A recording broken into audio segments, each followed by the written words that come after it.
in today's tutorial, I'm going to show you how to disable sleep mode on your HP, laptop, tablet, or desktop computer.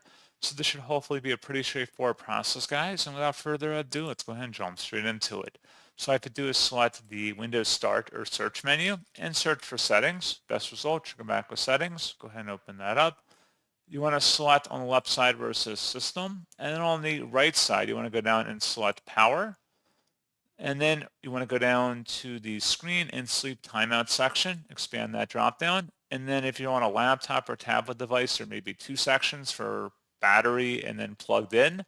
You can make the same selection choices for both, which would be to click the drop down next to where it says make my device sleep after. Clicking that drop down, select never. You can also turning off the screen as well. So if you don't want your screen to be turned off, it's a little alternative to just going to sleep mode as well.